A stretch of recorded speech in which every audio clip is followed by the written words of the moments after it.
And from New York, it is a beautiful, sunshiny but chilly fall day. If you're watching on the AFA channel, that's a live shot of Times Square. You see the sun out. But that does not mean it is comfortable. It's like I said, it's on the cold side. It's starting to feel like Thanksgiving, starting to feel like the holidays, starting to feel like that time of year when, you kind of want it to cool down a little bit. Kevin McCullough saying thank you for being with us. We are grateful that you're here. Was reminded of the state of things that we live in the midst of today when I open my email. I get the AFA Alert, and I don't know if you've heard about that from the American Family Association. The AFA Alert is the thing that they send out to let you know when something needs to have action taken. But today's that was sent dealt with a simple employee in a little hospital in Stockton, California. And he got fired. This employee got fired in California from his job at the hospital. He's a retired military veteran. And at first he was just suspended. At first he was put on administrative leave. His employer said, "You've got to stop doing this patently offensive thing. And if you don't stop doing this patently offensive thing, then we're gonna suspend you." And so some time went by, and he didn't stop doing his patently offensive thing. And lo and behold, the hospital let him go. They said that he was insubordinate. They said he was a troublemaker. They said he couldn't take instruction. Said that he was just, a horrible employee to work with. I'm now adding a little bit to it, but he was let go for insubordination. That was the official statement as to why they let him go. And it turns out that the Dameron Hospital in Stockton, California, had released an employee after his refusal to heed their warnings and being insanely insubordinate. For what? Because he put "God bless America" on his automated email signature. He was told not to. He was told if you do it again, you're going to get suspended. He was suspended. But Brad Dacus of the Pacific Justice Institute said, "Here we are right after Veterans Day, recognizing individuals like this particular veteran who fought to defend freedom and liberty for our country, being punished simply because he wanted to have the display 'God bless America' on his signature, on his email." I think 2 Timothy in the New Testament talks about these kinds of days. They're going to come. Why? Because people love pleasure more than they love God. They don't want to be made uncomfortable. And if you say "God bless America" to somebody, somebody might actually think that God might actually be real. And if that's true, then the whole game changes. If God's real, then oh my goodness, what are we doing? We've got there's a whole different set of realities that come into play at that point. If God is actually real. And then we have to actually deal with how real he actually is. Hence the problem for people that would see the signature of this military veteran, this retired military veteran. Love his name, by the way. Boots Hawks. That's his name. Boots Hawks. That just sounds like a retired veteran, doesn't it? "Yeah, I'm Boots Hawks. I was in the infantry. And we shot that mountain down. We didn't go over it. We just thought it was easier just to blast the sucker out of our way." I don't know where he served. I don't know what he did, but that's a cool name, and I'm very, very saddened. Now there is some action that you can take. You can actually send an email letter to the hospital.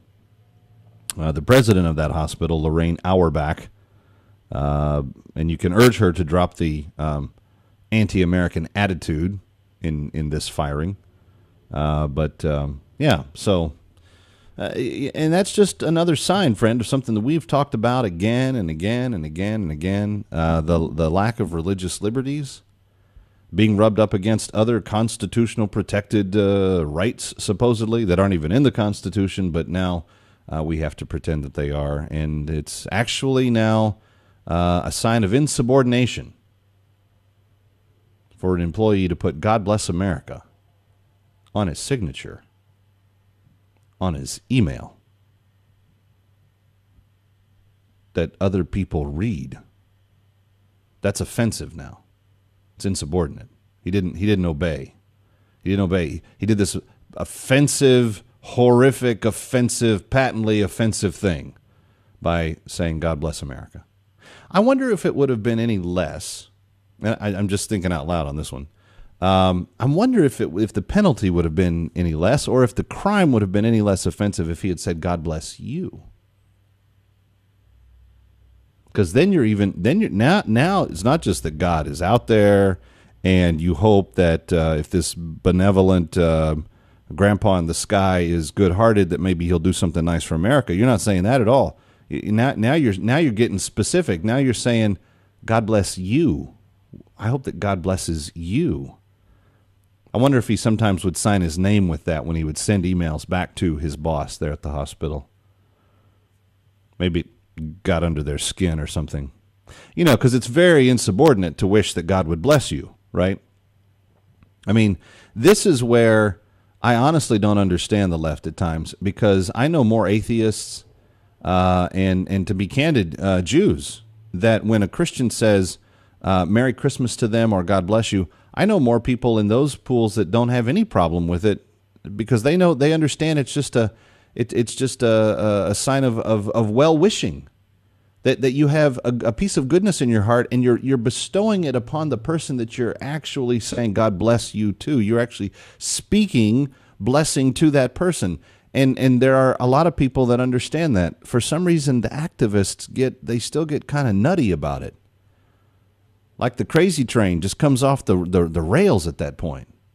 How dare you tell God to bless me? I don't want any blessing from any God. Oh, okay. Let's see. There are some other options. I don't get it. I don't know why a hospital would be this way. You can go to AFA Today and see under their alert section that latest story, and click the email thing there. But just one of those things. You wake up and you go, yeah, is the sun actually still in the sky? Did all the oceans overflow last night? Why if hell didn't freeze over last night? Why are we getting the kooky stuff today? And that was one of those things. Because I can't imagine that somebody would actually be offended, that somebody would want God to bless America, or how they could even view that as in some way offensive. But evidently they did. And who am I to question the great all-knowing, all-seeing eye of someone named Auerbach that runs the hospital there in California? Who's Kevin McCullough to quibble with that? All right. Hey, here's a couple of things I want to get to today. We have some news out of Texas that is just extremely, extremely good news. You may have heard that the Supreme Court had been brought in to weigh in on that pro-life law that they had passed in Texas last. You remember Wendy Davis and pink tennis shoes and all the rest of it that we had, all the nonsense that we had to put up with there? Well, it turns out the Supreme Court yesterday made the decision 5-4 to decline to get involved in anything related to the Texas abortion restriction law. So when they declined to block it, because that's what Planned Parenthood was asking them to do. Speaking of ugly ingrates, just indignant, rude, ungrateful people. Planned Parenthood, have you ever noticed this? They don't get their way. They're like a 3-year-old. They sit in the middle of the street. They pull their diaper off and throw their waste products to the passing cars. That's the equivalent of what Planned Parenthood does when it doesn't get its way. What I don't understand is why anybody still puts up with it. We give them $500 million a year. That's like $500 million with a B. We give them $500 million a year, and they still pull this kind of stuff. They clog up our court systems. They bring all these frivolous things, and it's frivolous. It went to the Supreme Court, and the court decided to deny the request to block a ruling from the circuit court that would allow the Texas abortion law to stay in effect while they let the civil lawsuits and other things take place. So the 4 liberal justices on the court, of course, they wanted Planned Parenthood to succeed, but 5-4, this court said no. Only a 20-page ruling too, not a particularly long or in-depth or tricky or complicated thing. They just acknowledged that the law's provision requiring doctors to have admitting privileges in nearby hospitals may increase the cost of accessing an abortion provider and decrease the number of physicians available to perform abortions, but they don't see that as being particularly unconstitutional. So it's not something that they're not going to get involved. So they're going to let Texas, good for them, be Texas, run Texas's own Texas issues the way Texans want to, and they're not going to intervene and tell them no, you have to do it our way. And that's a good thing. Anytime the court says to the state, no, we think it's better if you handle it, that's a good thing. That's a really welcome thing.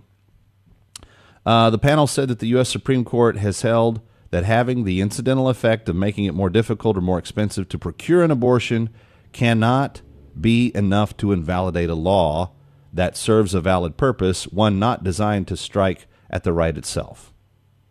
So they're saying that Texas law, it was what the court's basically saying is that the Texas law really was designed to save women's lives, to improve the quality of care for women, and to go beyond that to see to it that doctors are regulated in a proper way before we let them just start, hacking away at people with knives. That none of this really is a reflection on anything that they need to be involved in or weigh in on. That if Texans take it upon themselves to say, we think that you give someone a scalpel and you let them start cutting on people, that they have at least a little bit more than a flunky medical education, because most abortion doctors are not even really doctors. I mean, they may technically have a medical degree, but they're the junkies. They're the dropouts from the medical population. They're the ones that they probably cheated on their final exams.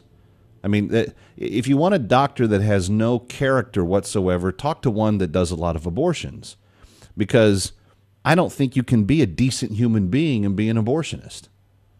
I just don't understand scientifically or biologically or from a humanist standpoint how that could even be possible. Yeah, what do you do all day? Yeah, I put innocent children to death. Boy, is mom and dad proud of me. It doesn't seem to work that way for some reason. Yeah, you notice Kermit Gosnell, when they finally showed him on camera, he looked like the child molesting uncle that the community put to the outskirts of the town a few years ago. I mean, that's the way these guys look like. You almost expect like 4 or 5 eyeballs in the sides of their head. I mean, it's just that. And for them to even open a medical book and to have a cursory understanding of surgery, I don't think is too much for a state to ask of someone that you're going to allow to legally take a scalpel and cut into somebody with. Kevin McCullough's view on it, of course, and you're welcome to disagree. But the U.S. Supreme Court saying, you know what? If Texas decides that, that's not of any of our concern. So they're not going to get involved. So the Texas pro-life law that protects babies and protects women and makes sure that doctors are qualified before they start hacking away on people, it all stands. It's all good. The Supreme Court said, we don't have a problem with that. And that's good news. Coming back, something that's very problematic, the coarsening of our culture is creating a problem that I am very concerned about. And I want to talk to you about it when we continue on AFA Today. An American Family Minute with